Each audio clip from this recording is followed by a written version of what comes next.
V-News լրատվականը ներողություն է խնդրում։ Տեղեկությունը ճշտվել է։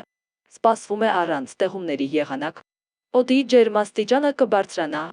Հունվարի 24-ից 3-ը Արագածոտնի լեռնային շրջաններում, Լորի, Տավուշի, Գեղարքունիքի, Սյունիքի առանձին հատվածներում սպասվում է քամու ուժգնացում 10-ից 13 մետր/վայրկյան։ Արագությամբ լեռնային շրջաններում բուք ցածր հորիզոնական տեսանելիություն։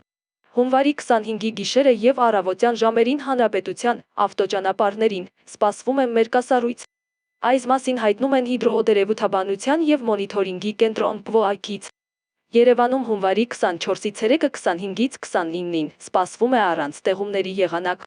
Հունվարի 27-ի երեկոյան հնարավոր է ձյուն։ Հանրապետության տարածքում հունվարի 24-ից 3-ը 25-ից 26-ին, 27-ի գիշերը 28-ից 29-ին սպասվում է առանց տեղումների եղանակ։ Հունվարի 27-ից 3-ն առանձին շրջաններում սպասվում է ձյուն, լեռնային շրջաններում բուք ցածր հորիզոնական տեսանելիություն։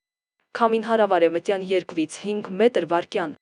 Հունվարի 24-ից 3-ն առանձին շրջաններում սպասվում է նաև քամու ուժգնացում 10-ից 13 մետր/վայրկյան։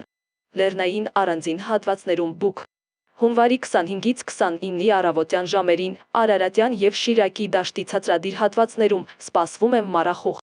Օդի ջերմաստիճանը հունվարի 24-ից 26-ի ցերեկային ժամերին աստիճանաբար կբարձրանա 2-ից 5 աստիճանով։